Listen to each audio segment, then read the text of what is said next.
জয় যিশু, জয় যিশু। প্রভুকে ধন্যবাদ দিই যে প্রভু একটি সুন্দর মুহূর্ত আমাকে করে দিয়েছে। তার মধ্যে দ্বিতীয় বাণীটা আমি বলবো আজকে।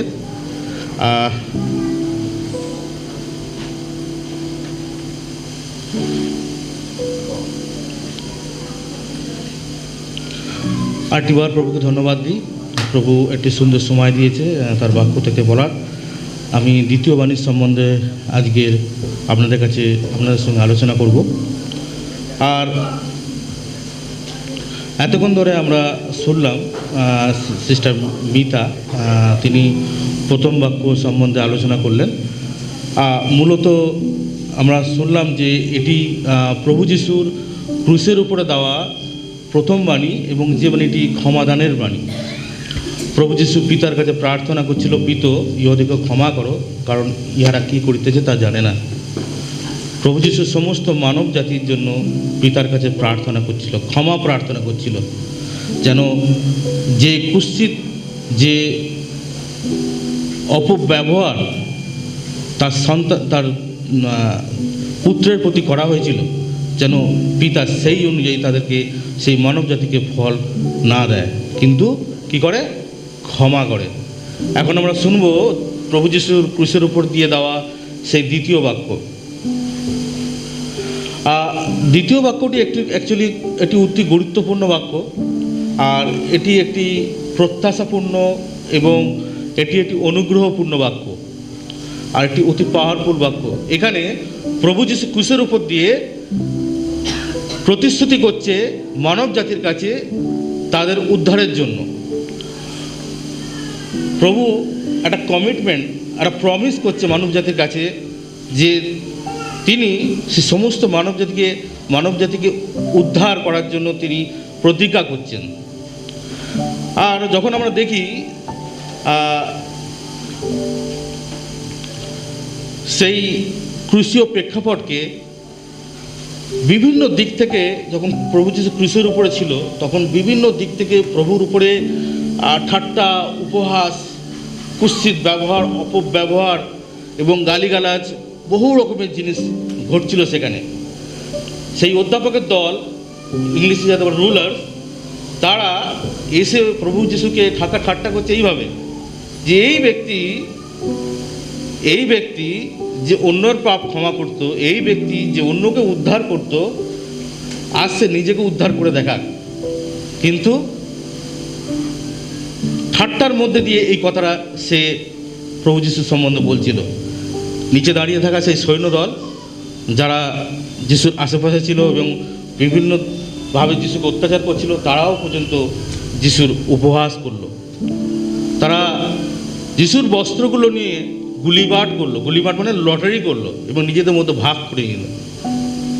তারা অম্ল রস, সেই সিরকার রস তাকে পানের জন্য দিচ্ছিল, আর তারা অট্টহাসি করে বলছিল, এই সেই ব্যক্তি যে অন্যকে ক্ষমা করে, অন্যকে উদ্ধার করে, আজ নিজেকে উদ্ধার করুক। তারপরে তারা তাতেও থেমে থাকেনি, কিন্তু তারপরে তারা কি করলো? তার মাথার উপরে, তার শিরের উপরে একটা বোর্ড টাঙিয়ে দিল, একটা অধিলিপি টাঙিয়ে দিল। সেখানে কি লিখেছিল? যিনি ইহুদিদের রাজা। মানব জাতি কতটা নিচে নামতে পারে, কতটা কুৎসিত হতে পারে, কতটা নির্দয়, নিষ্ঠুর হতে পারে, তার একটা জ্বলন্ত উদাহরণ সেদিনকে আমরা ক্রুশের উপর দিয়ে দেখেছিলাম। মানব জাতি কতটা নির্দয় হতে পারে তার জ্বলন্ত উদাহরণ সেদিন সেই ক্রুশীয় প্রেক্ষাপটে আমরা দেখছিলাম। বিভিন্নভাবে বিভিন্ন মানুষের মধ্যে দিয়ে, সেই অধ্যাপকের মধ্যে দিয়ে, সেই ফারিসীদের মধ্যে দিয়ে, সেই পিলাতের মধ্যে দিয়ে, সেই সৈন্যদের মধ্যে দিয়ে এবং সেই দস্যুর মধ্যে দিয়েও আমরা দেখছিলাম যে কতটা নিচে নামতে পারে। আমরা যদি খ্রিস্টীয় প্রিয় ভাই বোনেরা, আমরা যদি দেখি সেদিনকে 3টে ক্রুশের ছবি আমাদের সামনে ভেসে ওঠে। আমরা অধ্যয়ন করেছি 3টে ক্রুশের ছবি। 2টো দস্যুকে 2 দিকে দেওয়া হয়েছিল, একটি ডান দিক, একজন বাঁ দিক, আর মধ্যখানে দেওয়া হয়েছিল তাকে? প্রভু যিশুকে।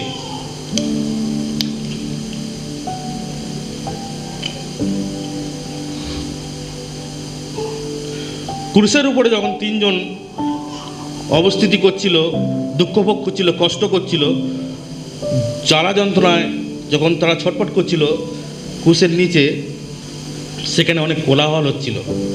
কেউ বিলাপ করছিল, সেই স্ত্রী লোকেরা বিলাপ করছিল, যিশুর জন্য কান্নাকাটি করছিল, হাহাকার করছিল। আবার এক পক্ষ যিশুকে ঠাট্টা করছিল। কিন্তু ক্রুশের উপরেও একটা পরিস্থিতি চলছিল, একটা কমিউনিকেশন চলছিল ক্রুশের উপরে। তো সেই তিনজন ক্রুশে অর্পিত ব্যক্তির মধ্যেও কমিউনিকেশন চলছিল। আর সেই যে বাতানুবাদ, সেই যে কথোপকথন, তার মধ্যে একটা বিরাট প্রতিশ্রুতির কথা লেখা আছে। আর প্রভু সেইখানেই উচ্চারণ করেছিলেন কি, অদ্বৈ তুমি আমার সঙ্গে পরম দেশে উপস্থিত হইবে। দ্বিতীয় বাণী, এই যে দ্বিতীয় বাণী, এই দ্বিতীয় বাণীর মধ্যে অনেক প্রতিশ্রুতির কথা লুকিয়ে আছে। প্রভু যে বলেছে অদ্বৈ তুমি পরম দেশে আমার সঙ্গে উপস্থিত হবে। কেউ হিন্দিতে একটু পড়বে? हालेलुया। না, শুধু ওই उसने उससे कहा, मैं तुमसे सच कहता हूं कि आज ही तू मेरे साथ स्वर्गलोक में होगा। অদ্বৈ তুমি আমার সঙ্গে পরম দেশে উপস্থিত হবে। এই বাণীটির মধ্যে কিছু প্রতিশ্রুতি লুকিয়ে আছে। আমরা পাঠ করব লুক তার 23 অধ্যায় 39 থেকে 43 পদ। কেউ যদি হিন্দিতে পড়েন। जो कुकर्मी वहां लटकाए गए थे, उनमें से एक ने उसकी निंदा करके कहा, क्या तू मसीह नहीं? तो फिर अपने आप को और हमें बचा। इस पर दूसरे ने उससे डांट कर कहा, क्या तू परमेश्वर से भी नहीं डरता? तू भी तो वही दंड पा रहा है और हम तो न्यायानुसार दंड पा रहे हैं, क्योंकि हम अपने कामों का ठीक फल पा रहे हैं, पर इसने कोई अनुचित काम नहीं किया। तब उसने कहा, हे यीशु, जब तू अपने राज्य में आए तो मेरी सुधि लेना। उसने उससे कहा, मैं तुमसे सच कहता हूँ, आज ही तू मेरे साथ स्वर्गलोक में होगा। Amen, hallelujah. হালেলুয়া। আমরা কিছু পয়েন্ট এখানে আলোচনা করব এই বাক্যের মধ্যে দিয়ে। প্রথমত দেখব যে দুটো প্রেক্ষাপট আছে। একটা হচ্ছে সেই ক্রুশের উপর দিয়ে সেই দস্যুরা কথোপকথন বলছে প্রভু যিশু সম্বন্ধে, আর একটা দ্বিতীয় হচ্ছে প্রভু যিশু তাদের সম্বন্ধে বলছে। তো প্রথমত দেখি, যদি পয়েন্ট আমরা দেখি যে পাপীর প্রার্থনা সেদিনকে ওই দুই দস্যু একে অপরকে সঙ্গে কথা বলছে। একজন দোষারোপ করছে, আর একজন কী করছে, তাকে বলছে তুই চুপ কর, আমরা যা করেছি আমাদের পাপের ফল পাচ্ছি, কিন্তু এই ব্যক্তি কিছু করেনি। আমরা আজকে সেই দ্বিতীয় ব্যক্তির সম্বন্ধে দেখব। প্রথমত আমরা দেখব সেই দ্বিতীয় ব্যক্তি কে ছিল, ক্রুশের উপরে সেই দ্বিতীয় ব্যক্তি কে ছিল। আমরা পাঠ করব লুক তার 23 অধ্যায় 33 পদ। বাংলায় যদি কেউ পড়েন।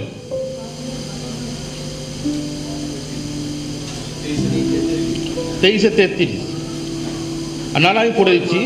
নামক স্থানে গিয়া তাহারা তথায় তাহাকে এবং সেই দুষ্কর্মকারীকে ক্রুশে দিল, একজন তাহার দক্ষিণ পার্শ্বে ও অন্যজন বাম পার্শ্বে রাখিল। তখন যীশু কহিলেন, পিত, ইহাদিগকে ক্ষমা করো। ঠিক আছে, দ্বিতীয় ব্যক্তি একজন দস্যু ছিল। তার যে পাপ, যে অন্যায়, যে অত্যাচার সে করেছিল তার জীবনকালে, তার জন্য বিচার অলরেডি হয়ে গেছিল, আর তাকে সেই বিচারে মৃত্যুদণ্ডের আদেশ দেওয়া হয়েছিল আর ক্রুশের উপরে অর্পণ করা হয়েছিল। সে তার সাজা পাচ্ছিল, সঠিক জিনিসটাই সে পাচ্ছিল। কিন্তু সেখানে কি হলো, সে প্রভুর কাছে প্রার্থনা করেছিল যেন প্রভু তাকে ক্ষমা করে। আজকের মানব জাতি, শুধু সেই দস্যু নয়, মানব জাতি যতজন তাকে আপন করে নেয়নি, নিজের করে নেয়নি, তাদের কাছে প্রভুর ক্ষমা এখনো পৌঁছায়নি। তো সেই মানব জাতির কাছে প্রভুর কাছে প্রার্থনা করা উচিত যে প্রভু, আমি পাপী, আমাকে ক্ষমা করো। পাপ যদি ক্ষমা না হয় তাহলে তার মৃত্যুদণ্ড আবশ্যক। যেমন সেই পাপী মৃত্যুদণ্ড জন্য ক্রুশের উপরে চড়ানো হয়েছিল। তো পাপীর প্রার্থনা একটা অত্যন্ত গুরুত্বপূর্ণ বিষয় ছিল সেইখানে। তো প্রথম পয়েন্টে যেটা দেখলাম আমরা, সেটা হচ্ছে পাপী প্রার্থনা করেছিল। আমি খুব শর্টে বলবো। দ্বিতীয়ত,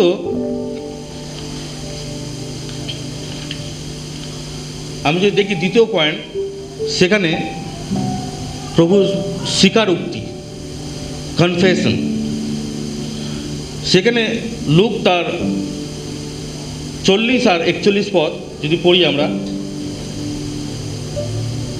40 আর 41 পদ যদি কেউ পড়ে, 23 40 41।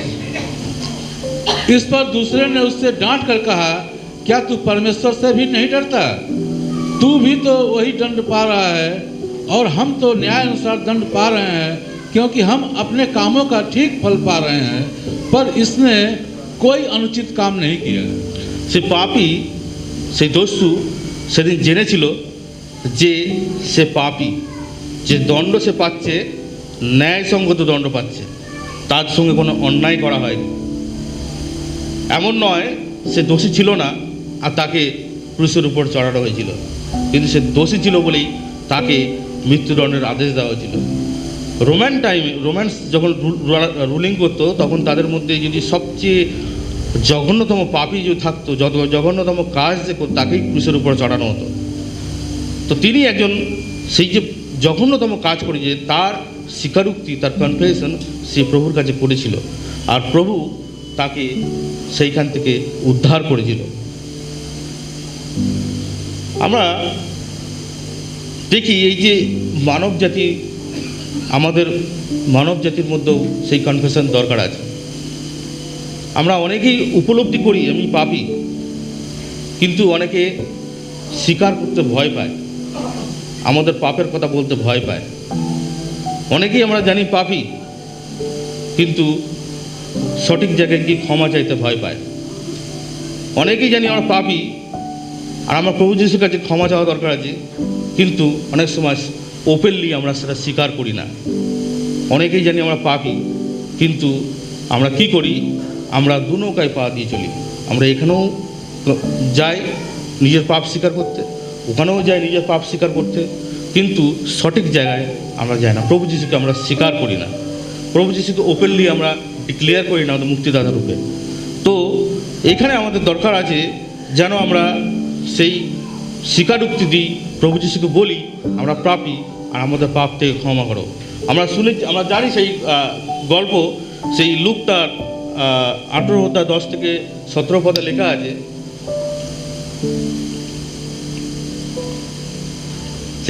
সেই ফরেসি সে প্রভুর কাছে প্রার্থনা করছিল, আর প্রভুকে বলছিল যে আমি টাইম মতো টাইট দিই, টাইম মতো প্রার্থনা করি, উপবাস করি, আর আমি ওই করগ্রাহীর মতো নয়। আর করগ্রাহী প্রার্থনা করছিল যে আমি পাপী। তা আমাদের কনফেশন এরম হয় না যে আমরা অন্যর দিকে আঙুল তুলে তাকে বলি না যে ও পাপী আর আমি পাপ করিনি, বা ও অধিক পাপী আর আমি অল্প পাপী, বা ও আমার থেকেও জঘন্যতম কাজ করেছে তার জন্য সে পাপী, আর আমি সেই জঘন্যতম কাজ করিনি বলে আমি ক্ষণিকের জন্য পাপী। এরকম নয়। পাপ মানে পাপ, সে ছোট হোক আর বড় হোক, পাপ পাপ। তো পাপের কনফেশন করার দরকার আছে। আর প্রভু যিশু খ্রিস্টকে যে স্বীকার করে আর যে পাপের ক্ষমা চায়, সে পাপ থেকে মুক্তি পায়। সেদিন সেই দ্বিতীয় দস্যু তাই করেছিল। প্রথম দস্যু কিন্তু করেনি, কিন্তু দ্বিতীয় দস্যু সেই করেছিল, সে পাপের ক্ষমা চেয়েছিল আর স্বীকার করেছিল, ওপেনলি স্বীকার করেছিল। তার নিচে কিন্তু অনেকে দাঁড়িয়েছিল, সৈন্য সামন্তের দল, সেই যারা ক্রুশের নিচে যেই জনগণ, তারা সব সেখানে দাঁড়িয়েছিল কিন্তু, আর তাদের সামনেই সে স্বীকার করেছিল পাপী আমি, আমায় ক্ষমা দরকার আছে, আমাকে তুমি যখন তুমি পরম দেশে যাবে আমাকেও নিয়ে যাবে। তো আমাদেরকেও ওপেনলি প্রভুর কাছে ক্ষমা স্বীকার করা দরকার আছে। তৃতীয় জিনিসটা আমরা দেখি, যেটা লেখা আছে লুক তার 23 অধ্যায় 42 পদ, সেখানে একটা অনুরোধ, অনুরোধের প্রার্থনা। সেই পাপী সেদিন সেই দস্যু ক্ষমা চেয়েছিল আর ঈশ্বরের সাথে, ঈশ্বরের পুত্রর সাথে, প্রভু যিশুর সাথে রিইউনিয়ন হতে চেয়েছিল, পুনর্মিলন করতে চেয়েছিল। সে জানে তার পাপ তাকে বিচ্ছেদ করে দিয়েছে। কার থেকে? ঈশ্বরের থেকে। সে জানে তার পাপ তাকে তার পরিবারের থেকে বা প্রিয়জনের থেকে বিচ্ছেদ করেছে, সেটা বড় কথা নয়, কিন্তু তার পাপ তাকে ঈশ্বরের থেকে বিচ্ছেদ করেছে, সেই উপলব্ধি তার মধ্যে সেদিন ছিল। আর সেই জন্য সে সেই দরকারটা বুঝেছিল যে আমাকে আবার সেই ঈশ্বরের কাছে ফিরে যেতে হবে, সেই ঈশ্বরের সাথে আমাকে রিইউনিয়ন হতে হবে, সেই ঈশ্বরের সাথে পুনর্মিলন হতে হবে। আর তার জন্য সেই অনুরোধ রেখেছিল সেই কালভারি ক্রুশে সেই যিশুর কাছে। আর পাপ থেকে মুক্তির পথ আমরা জানি, সেই ক্রুশীয় রক্তে বহা, সেই ক্রুশীয় রক্ত, যে প্রভু যিশুর সে ক্রুশীয় রক্ত, যে ক্রুশের উপর, সেই রক্তই আমাদেরকে পাপ থেকে মুক্ত করতে পারে। আর যতজন সেই রক্তকে, সেই ক্রুশেতে বহা রক্তকে বিশ্বাস করে, তারা পাপ থেকে মুক্তি পায়।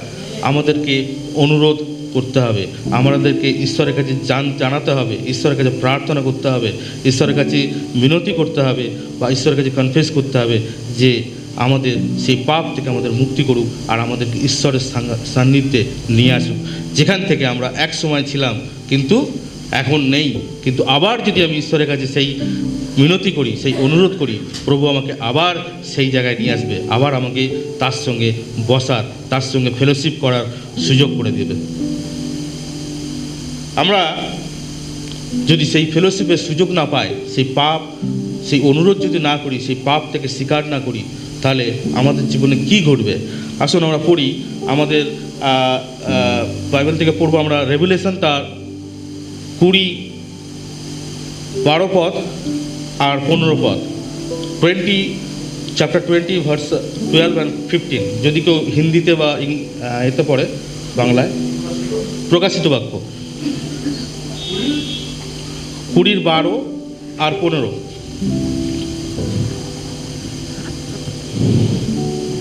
फिर मैंने छोटे बड़े सब मरे हुए को सिंहासन के सामने खड़े हुए देखा, और पुस्तकें खोली गई, और फिर एक और पुस्तक खोली गई, अर्थात जीवन की पुस्तक।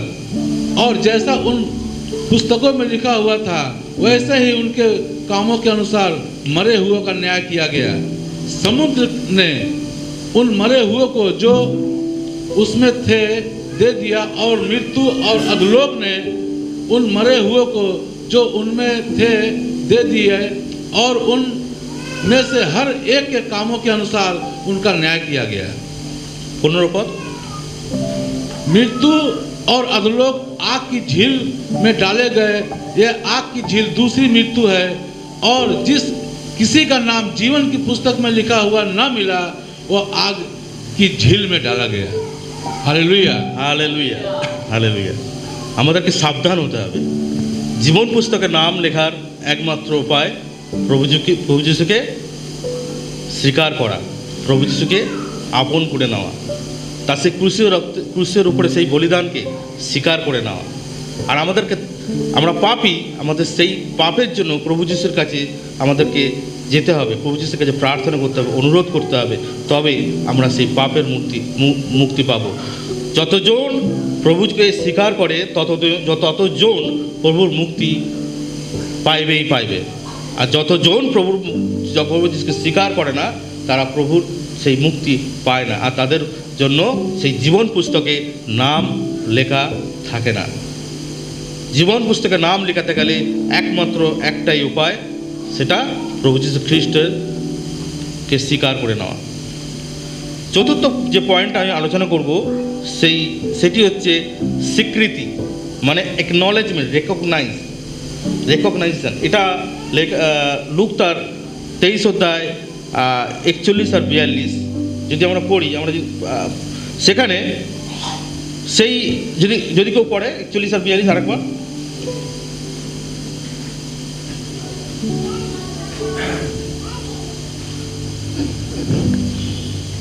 और हम तो न्याय अनुसार दंड पा रहे हैं क्योंकि हम अपने कामों का ठीक फल पा रहे हैं, पर इसने कोई अनुचित काम नहीं किया। तब उसने कहा, हे यीशु, जब तू अपने राज्य में आए तो मेरी सुधि लेना। हाँ सही हाँ उसने उससे कहा, मैं तुमसे सच कहता हूँ कि आज ही तू मेरे साथ स्वर्गलोक में होगा। সেদিনকে সেই দস্যু প্রভু যিশুর কিছু ঐশ্বরিক গুণ সম্বন্ধে সে জানতে পেরেছিল। ঐশ্বরিক গুণ, প্রভু যিশুর ঐশ্বরিক গুণ সম্বন্ধে সে জানতে পেরেছিল। তার আগে কিন্তু সে কোনোদিন যিশুকে দেখেনি। সে যিশুকে জেনেছিল যে ইনি একটা পবিত্র ব্যক্তি, ইনি একজন পবিত্র ব্যক্তি, এর মধ্যে কোনো দোষ নেই, এর মধ্যে কোনো পাপ নেই, এর মধ্যে কোনো কলুষিত নেই, এ কোনো অপকার্য করেনি। আমি হয়তো সেই দস্যু, সেই দুটোই দস্যু, কিন্তু বিশেষ করে সেই সেকেন্ড দস্যু আমি বলবো, সেই দুষ্কর্মকারী হয়তো তার এই ক্রুশে চড়ার আগে সে যিশুর সঙ্গে কোনোদিন মেলেনি, যিশুর সম্বন্ধে কোনোদিন সে শোনেনি হয়তো, বা যিশু কোনোদিন চোখে দেখেনি হয়তো সে। কিন্তু সেই দিন যখন সে ক্রুশের উপরে ছিল আর তার মধ্যে একটা প্রকাশন, সমসময়বেলা প্রকাশন, হয়তো তার মধ্যে সেই প্রকাশন এসেছিল, সেই অনুভূতি এসেছিল, সে বুঝতে পেরেছিল যে এই ব্যক্তি যে মধ্যখানে টাঙানো আছে তার কোনো পাপ নেই। পাপ আমি করেছি, পাপ আমার সঙ্গে আরেকজন দস্যু আছে সে করেছে, কিন্তু এই ব্যক্তির কোনো পাপ নেই। সে সেই যিশুর পবিত্রতাকে বুঝতে পেরেছিল সেদিন, আর সেই পবিত্রতাকে বুঝতে পেরেই প্রভুকে সে গ্রহণ করেছিল। আর আমরা যতক্ষণ সেই পবিত্রতাকে জানতে পারবো না, আমাদের যত বিশ্বাসী ভাই বোনেরা আছে, আমরা যদি প্রভু যিশুকে সেই পবিত্র চোখে না দেখি, আমরা যদি সে মনে করি না সেই যদি প্রভু পবিত্র, যতক্ষণ না আমরা সেটা স্বীকার করব, যেটা আমরা হৃদয় দিয়ে মেনে নেব, ততক্ষণ আমাদের পাপের ক্ষমা হবে না। কিন্তু সেই দ্বিতীয় দস্যু তাই করেছিল, সেই মেনে নিয়েছিল। কিন্তু প্রথম দস্যু করেছিল কি? উপবাস করেছিল। সেই একই কথা সে বলেছিল যে তুমি সেই খ্রিস্ট যদি হয়ে থাকো, তাহলে আমাকে ও আপনাকে ক্রুশ থেকে বাঁচাও। পবিত্র সে কিন্তু মুখ থেকে বলার পরেও, যদিও এটা পবিত্রতার একটা লক্ষণ যে তুমি খ্রিস্ট পবিত্র, কিন্তু সে মন থেকে বলেনি, সে উপহাস স্বরূপ, ঠাট্টা স্বরূপ বলেছিল। কিন্তু দ্বিতীয় দস্যু বলেছিল, সে হৃদয় থেকে বলেছিল, আর সে যিশুর পবিত্রতা সম্বন্ধে জেনেছিল, তাই জন্য তার সেদিনকে মুক্তি হয়েছিল। সে যিশুর ঐশ্বরিক সব গুণাবলীর মধ্যে আরেকটি গুণ সম্বন্ধে সে অবগত হয়েছিল যে প্রভুই হচ্ছে সার্বভৌম, প্রভুই হচ্ছে অল ইন অল, প্রভুই হচ্ছে অল ইন অল, আদি এবং অন্ত। প্রভুই শুরু আর প্রভুতেই শেষ। প্রভুই পারে আর প্রভুই করবে। প্রভু ছাড়া কারোর ক্ষমতা নেই যে পাপ থেকে মুক্তি দেবে। তার যে সার্বভৌমত্ব সে স্বীকার করেছিল, সে জেনেছিল যে প্রভুই সেই ঈশ্বরের পুত্র, আর যীশুখ্রিস্টই সেই ঈশ্বরের পুত্র, যীশুখ্রিস্টই সেই ব্যক্তি যে এই সংসারকে রচনা করেছে, যিনি শুরু আর তিনি হচ্ছে অন্ত। সেই সার্বভৌমত্ব যখন সে স্বীকার করেছিল আর সার্বভৌমত্ব যখন সে জেনেছিল, তারপরেই তার পরিত্রাণ এসেছিল। আমরা যখন পড়ব কিং জেমস ভার্সন, সেখানে লেখা আছে, উচ্চারণ করা আছে লর্ড, যার শব্দ লর্ড উচ্চারণ অন্য ভার্সনে নেই। লর্ড মানে প্রভু, লর্ড মানে প্রভু, প্রভুকে প্রভু বলে তাকে মেনে নিয়েছিল, প্রভু বলে তাকে মেনে নিয়েছিল, স্বীকার করেছিল সে সেদিন। আর আমাদেরকেও যতক্ষণ না আমরা প্রভু বলে তাকে মানব, যতক্ষণ আমরা স্বীকার করব যে তিনি সেই ঈশ্বরের পুত্র আর তিনিই প্রভু, তিনিই অল ইন অল, তিনি পারেন আমাদের জীবনকে মুক্তি দিতে, ততক্ষণ আমাদের পরিত্রাণ নেই। সেদিনকে সেই দস্যু সেই দ্বিতীয় বাণীর মধ্যে, সেই কথার মধ্যে দিয়ে সে প্রকাশ করতে চেয়েছিল যে তিনি সার্বভৌম, তার কাছে সেই ক্ষমতা আছে, তিনি অল মাইটি, অল পাওয়ারফুল, আর তিনিই পারেন সমস্ত কিছু করতে। তিনি আরও একটি গুণাবলী সম্বন্ধে উল্লেখ করেছেন যে প্রভুর যোগ্যতা, এবিলিটি, একই পয়েন্ট কিন্তু একটু আলাদা। প্রভু সার্বভৌমত্ব আর তার কাছে সেই যোগ্যতা আছে।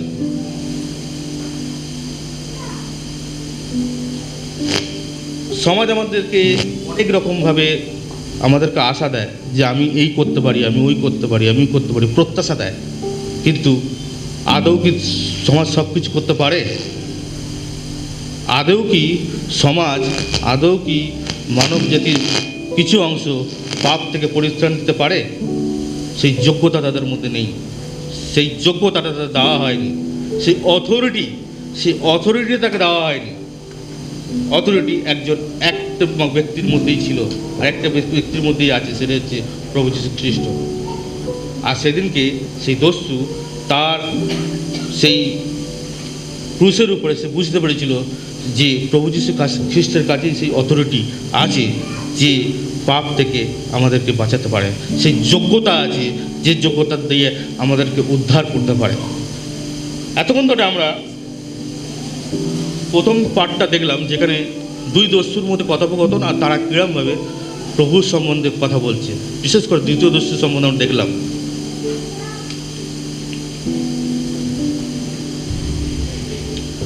দ্বিতীয় মূল বিষয়টা আমরা দেখব এখন। প্রভু যিশু কি বলছে? লুকার 23:43 পদ। তিনি তাহাকে কইলেন, আমি তোমাকে সত্য বলিতেছি, অদ্যই তুমি আমার সঙ্গে পরম দেশে উপস্থিত হইবে।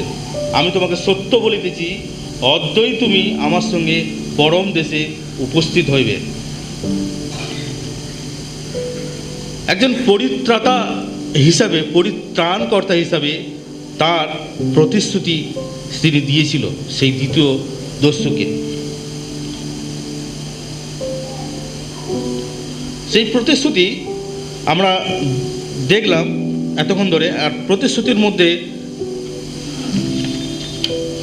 আমরা দেখি যে 43 যে বাক্যটা আছে, সেই বাক্যটা লেখা আছে, সত্যই বলিতেছি, সত্যই বলিতেছি।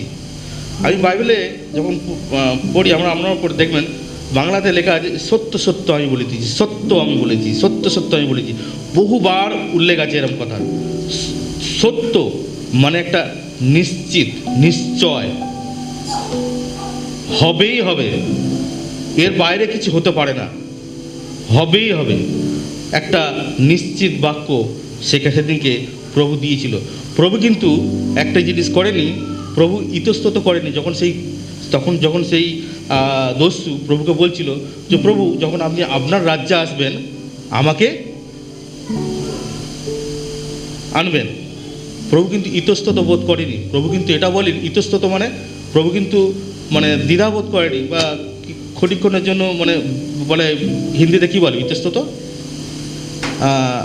ইতস্তত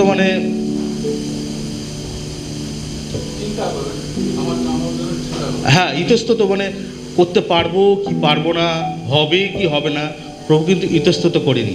আর প্রভু এটাও বলেনি যে আমি চিন্তা করে দেখব, বা আমি দেখব যে তুমি তার যোগ্য কিনা। তিনি এক কথায় বলেছিলেন, সত্যই সত্যই বলিতেছি, হ্যাঁ নিশ্চয়ই তুমি আমার সঙ্গে। যখন সেই দস্যু প্রভুর কাছে অপরাধ স্বীকার করেছিল, প্রভুর কাছে তার ক্ষমা প্রার্থনা, যে তার দোষ নিজেকে তুলে ধরেছিল, প্রভু কিন্তু তাকে লাস্টের বাক্য সেই 43 বলেছিল, 43 পদে বলেছে, সত্যই বলিতেছি, সত্যই বলিতেছি, নিশ্চয়ই তুমি পরম দেশে উপস্থিত হবে, নিশ্চয়ই তুমি পরম দেশে উপস্থিত হবে। তো ইচ্ছা আছে, মনের ইচ্ছা, ধন সম্পদ, হ্যাঁ ঐশ্বর্য, ফ্যামিলি, যত ইচ্ছা আছে সব কিছু পূরণ হবে, কিন্তু আদৌ তা নয়। জগৎ সেই ইচ্ছা, সেই প্রত্যাশা পূরণ করতে পারে না, একমাত্র পারে সেই প্রভু যীশু খ্রিস্ট। আর সেই জন্য সেদিনকে যখন সেই উক্তি সেই প্রভু যীশু দিয়েছিল, সত্যই বলিতেছি যে তুমি পরম দেশে আমার সঙ্গে উপস্থিত হবে, সেটি একটি নিশ্চিত বাক্য, তার মধ্যে কোনো ভুল নেই, তার মধ্যে কোনো খুঁত নেই, আর সেটা মিথ্যা হতে পারেই না, সেটা মিথ্যা হতে পারেই না। প্রভু সেদিনকে নিশ্চিত একটা বাক্য তাকে দিয়েছিল যে অদ্যই তুমি আমার সঙ্গে পরম দেশে উপস্থিত হইবে। হালেলুয়া। দ্বিতীয়ত দেখি প্রভু তাকে গ্রহণ করে নিয়েছিল, প্রভু তাকে গ্রহণ করে নিয়েছিল। আমি সত্য বলিতেছি যে তুমি আমার সঙ্গে পরম দেশে উপস্থিত হবে, এটা কোনো স্বাভাবিক বাক্য নয়। গ্রহণ, গ্রহণ মানে অ্যাকসেপ্টেন্স। তুমি যেমন, তোমাকে তেমনই আমি অ্যাকসেপ্ট করব। আমি তোমার সেই ঘেঁটে ঘুঁটে এসে বের করবো না কী দোষ তুমি করেছো। আমি দেখতে যাব না যে তুমি কবে কি করেছো। তুমি যেমন আছো তেমনই যদি আমার কাছে আসো, আমার কাছে অ্যাপ্রোচ করো, আমার কাছে বলো আমি পাপের ক্ষমা চাও, সেই তেমনই সেই মতো অবস্থায় সেইখানেই তোমার পরিত্রাণ তুমি পাবে। যখন আমরা মুখ থেকে উচ্চারণ করি, প্রভু যিশুকে স্বীকার করি, আমরা যেখানেই থাকি না কেন, যেই স্থানে থাকি না কেন, যে মুহূর্তে আমি বাক্য বলি মুখ থেকে প্রভু যিশুকে গ্রহণ করার, যে মুহূর্তে প্রভু যিশুকে স্বীকার করে নিই, সেই মুহূর্তেই প্রভু আমাকে গ্রহণ করে নেয়। হালেলুয়া। যে মুহূর্তে আমি প্রভুকে গ্রহণ করি, প্রভুকে আমি মুক্তিদাতা রূপে গ্রহণ করি, প্রভু ইতস্তত করে না, প্রভু ভাবে না, কিন্তু সেই মুহূর্তেই প্রভু আমাকে গ্রহণ করে নেয়। হালেলুয়া। আর তৃতীয়, তার আগমন মিলন। আমরা দেখি অদ্বৈ তুমি পরম দেশে আমার সঙ্গে উপস্থিত হবে। অদ্বৈ, অদ্বৈ শব্দের অর্থ কি?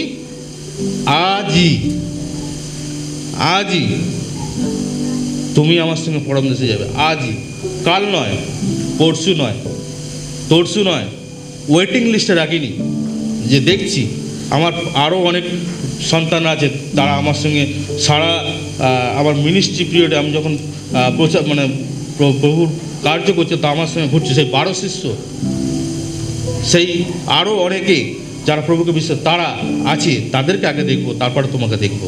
তুমি তো একটা পাপী, তুমি এই মাত্র আমাকে চিনলে, তুমি এই মাত্র আমার কাছে আসলে, তেমন নয়। আজই অদ্বৈ তুমি যে মুহূর্তে তোমার মুখ থেকে বাক্য বললে যে আমাকে নিয়ে চলো, সেই মুহূর্তেই তোমাকে গ্রহণ করা গেল। আর সেই মুহূর্তেই তুমি আমার সঙ্গে রিইউনিয়ন, তুমি আমার সঙ্গে মিলন করলে, আমি তোমাকে ওই মুহূর্তেই সেই পরম দেশে নিয়ে যাব। অদ্বৈ আজই তোমাকে নিয়ে যাব। হালেলুয়া। আমরা যখন আবার বলি, আমরা যখন প্রভু যিশুকে গ্রহণ করি, প্রভু যিশুকে স্বীকার করি, প্রভু যিশুকে যে পাপ নিজে রাখি আর প্রভুকে জানাই, আর প্রভুকে বলি যে প্রভু তুমি আমার হৃদয়ে এসো আর আমাকে সূচি করো, প্রভু সেই মুহূর্তেই আপনার হৃদয়কে সূচি করে। হালেলুয়া।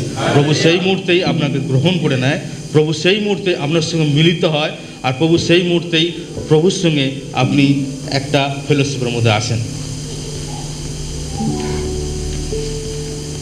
আমরা সব শেষে দেখি দুটো প্রেক্ষাপট দেখলেন আমরা। একটা, সেই দুই দস্যু ক্রুশের উপরে যেরকমভাবে কথোপকথন করছে, একে অপরের দোষারোপ করছে, কেউ প্রভুকে দোষারোপ করছে, কেউ প্রভুকে করছে, আবার প্রভু দ্বিতীয় প্রেক্ষাপটে তাদের সঙ্গে সেই আশ্বাস বানিয়ে দিচ্ছে। আমরা যদি দেখি প্রভু যিশুর সর্বশেষে, এটা একটা উপসংহার দিচ্ছি আমি, সর্বশেষে আমরা বলি যে প্রভু সেদিনকে যখন ক্রুশের উপরে ছিল, তাকে অনেক পরীক্ষার মধ্য দিয়ে যেতে হয়েছিল, অনেক উপহাস ঠাট্টা, অনেক অট্ট হাসি, লোকে হেসেছিল সেদিনকে। সেই অধ্যাপক সে হেসেছিল, তাই তো? তুমি অন্যের পাপ ক্ষমা করো, আজ তোমার পাপটা তুমি ক্ষমা করতে পারছো না, ক্রুশ থেকে নেবেও আসতে পারছো না, যদি ধরি, এরকমভাবে উপহাস করছিল তাকে।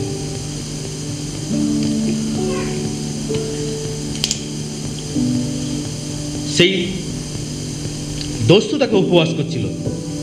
তুমি যদি খ্রিস্ট হও, তুমি যদি খ্রিস্ট হও, তাহলে তুমি আপনাকে রক্ষা করো আর আমাকেও রক্ষা করো। তুমি যদি খ্রিস্ট হও, তুমি তোমাকেও রক্ষা করো, আপনাকে রক্ষা করো, আমাকেও রক্ষা করো। একটা পরীক্ষা, এটা পরীক্ষা অবশ্যই, কিন্তু তার সঙ্গে সে উপহাস, সে দেখছে যে আমি তো যাচ্ছি, আমার তো শেষ, আমি কুকর্ম করেছি, তা কুকর্মের আর একটা নিদর্শন আমি দিয়ে যাই ক্রুশের উপরে। কী করে?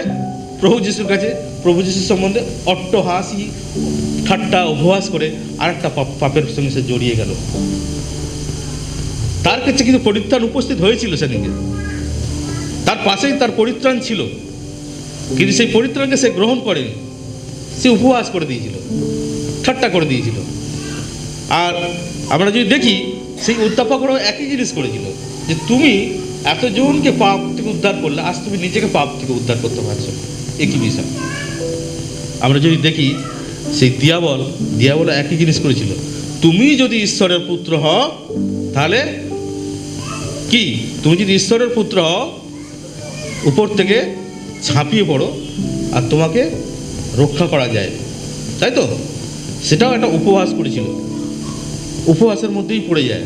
আর আমরা দেখি সেই পিলাতকেও, সিস্টার বলছিল পিলাতের কাছে যখন নিয়ে যাওয়া হয়েছিল যিশুকে কি বলেছিল পিলাত, তুমি কি ইহুদিদের রাজা, তুমি কি ইহুদিদের রাজা?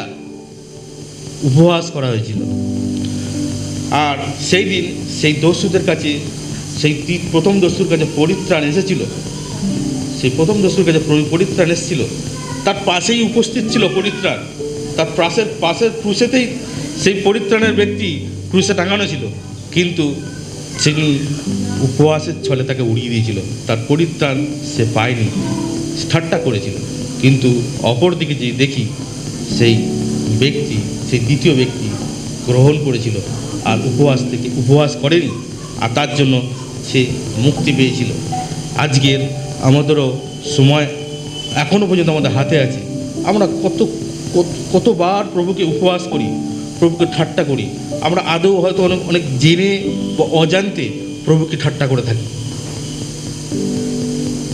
আমাদের সজ্ঞানে অজ্ঞানে প্রভুকে অনেক সময় আমরা অনেকভাবে ঠাট্টা করে থাকি, প্রভুকে অনেক সময় উপহাস করি।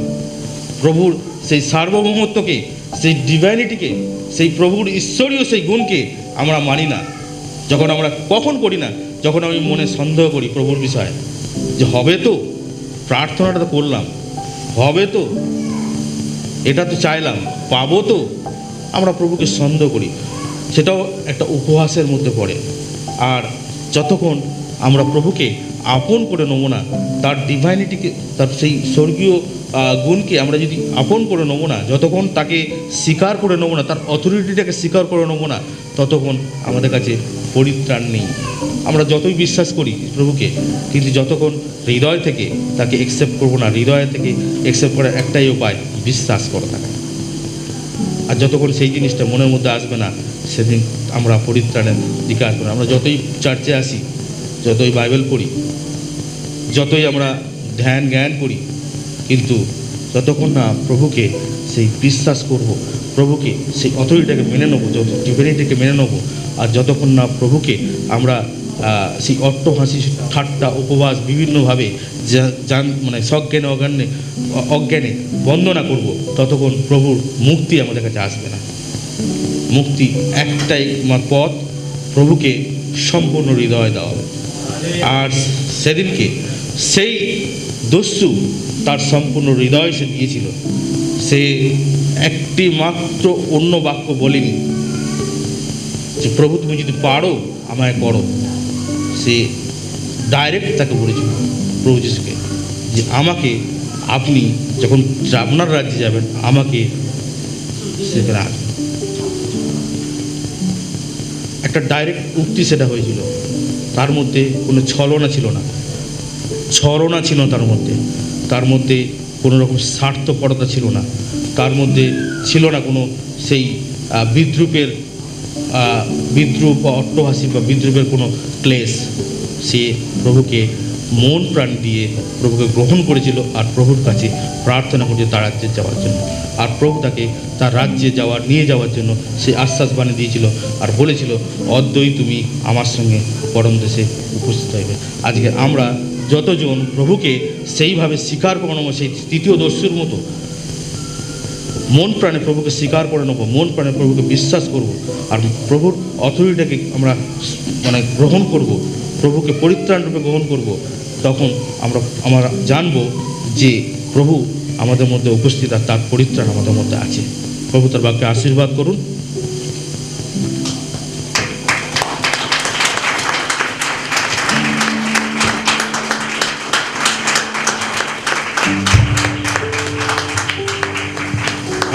আর আরেকটিবার দাদাকে ধন্যবাদ দিই, পাঁচটাকে আমাকে সুযোগ করে দিয়েছিল পড়ার।